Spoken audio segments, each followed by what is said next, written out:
Hello, Miss Ross. Hi, Caroline. How are you? I'm good. It's good to see you again. How are you doing today? I'm okay. You're doing okay? Do you have any pain today? I have always had pain. Okay. On a scale of 1 to 10, how would you rate your pain today? Probably just about a 4. Okay.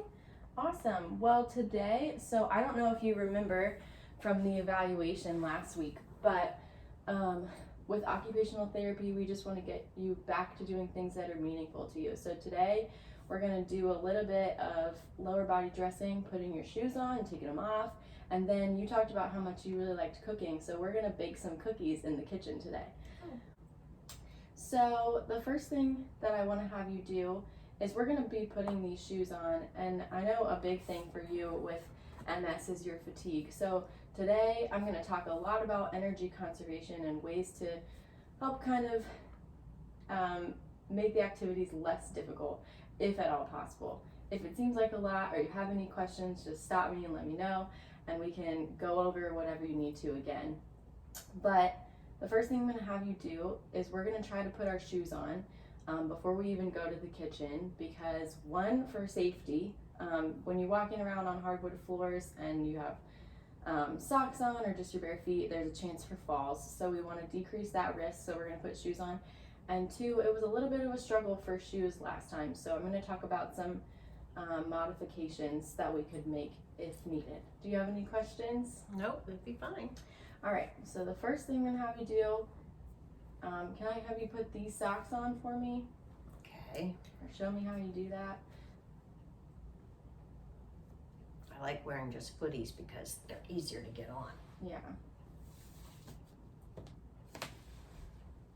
So I see you're still able to move okay and move your legs, and is there any pain with that? Because I know you have lower back pain. No, it's easier to bring my legs up than it is for me to bend over Okay, right now. great. Are you feeling tired at all? Are you good? I'm good. Okay, so one of the modifications that I wanted to talk about that I'll bring with me next time if you're interested is we can add elastic shoelaces to your shoes. And what this is going to do is just make it so you can just slide them on really easy without having to worry about lifting your legs up or bending over to tie your shoes. They look the same as normal shoelaces, and it'll just make it a whole lot easier for you so that you don't get as fatigued when you're getting dressed in the morning. That sounds great. I didn't realize they made those.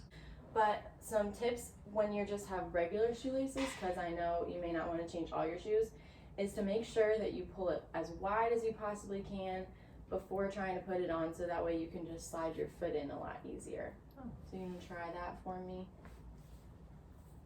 Okay. And you can do it however you normally do it.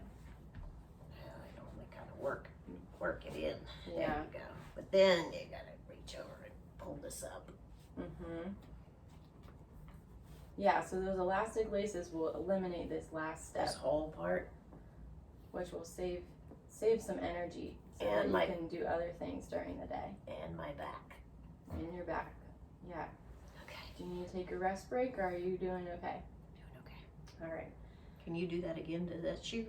Yep. So just what you're going to want to do is pull it wide open and then pull the tongue back. Okay. I think that really does make a difference. Yeah, it should help you slide them on.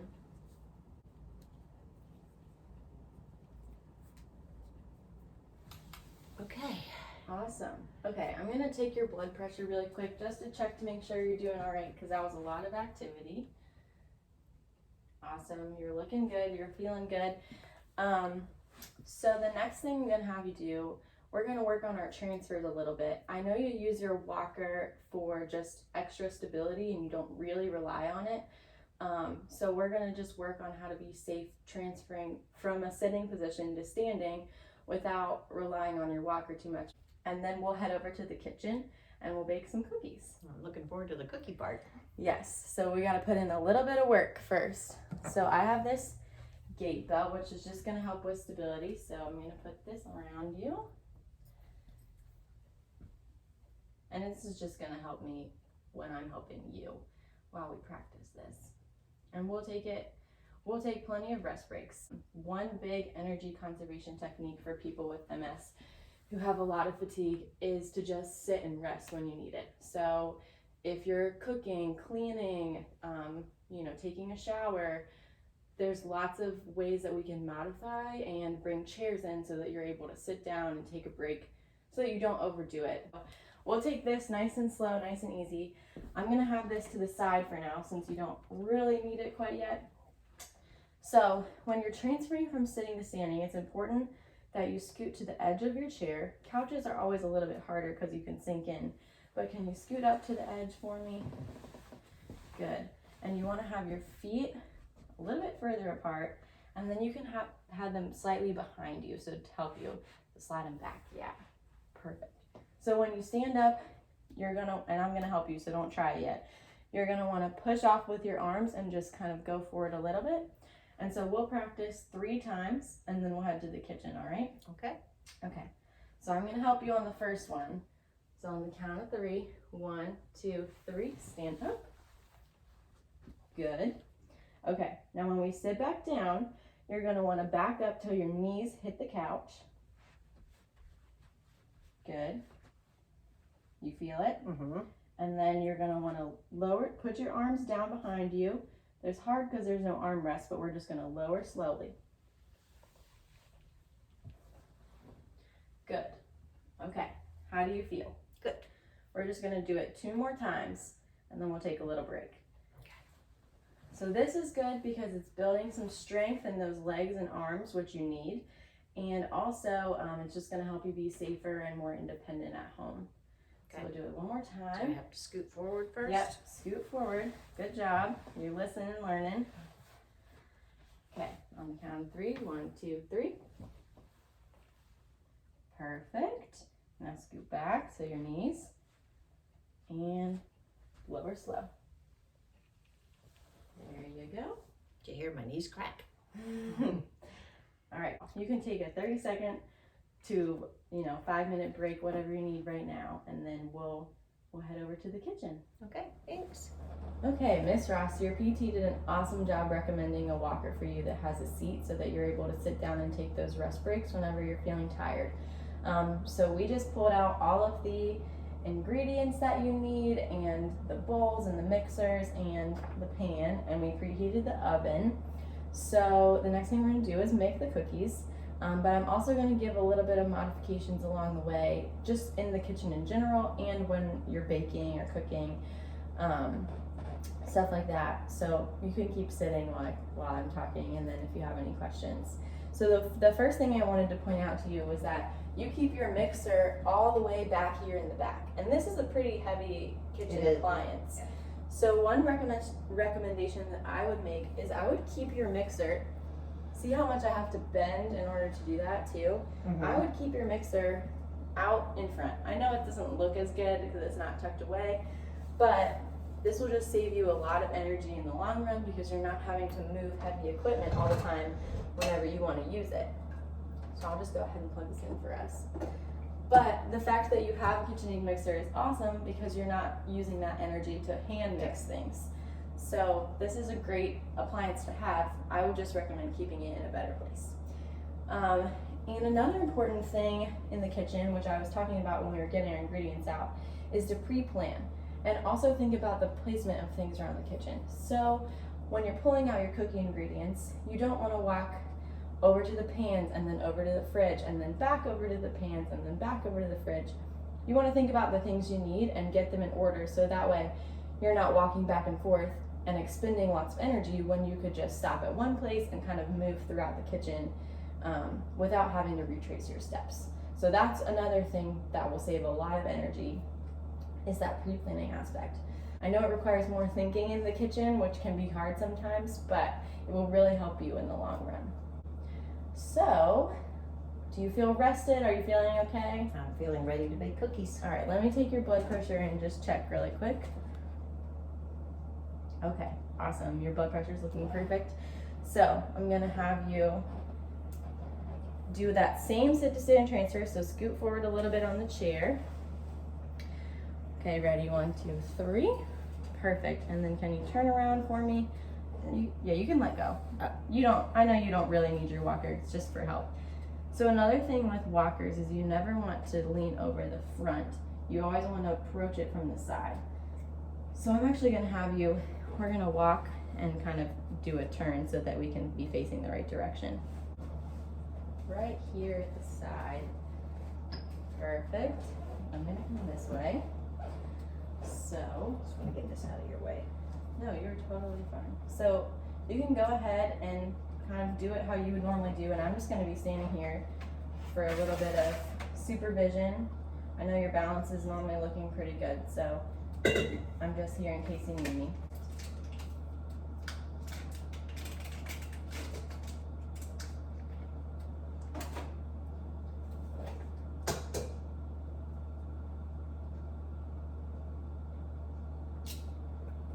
Don't want any shells.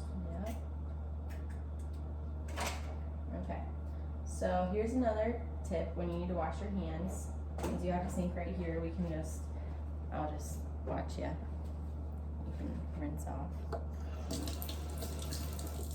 I love having 2 sinks in my kitchen. That's also a great energy conservation technique, so you don't have to walk all the way to the other sink. So now we're gonna walk over to our mixer. Good. Having that behind you is good in case you get tired and need to sit down.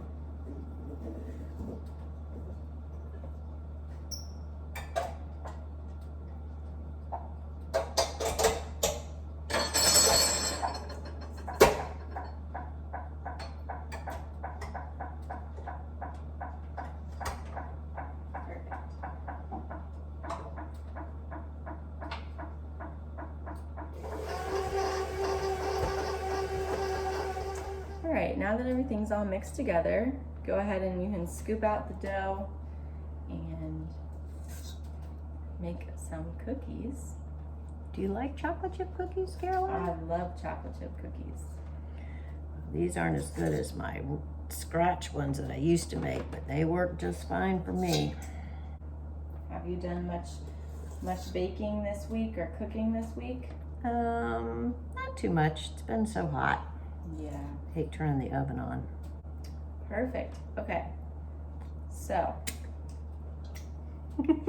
you can sit down and take a rest break While we bake the cookies? while we bake the cookies. Don't forget, yep, low or slow. Good. Perfect. All right.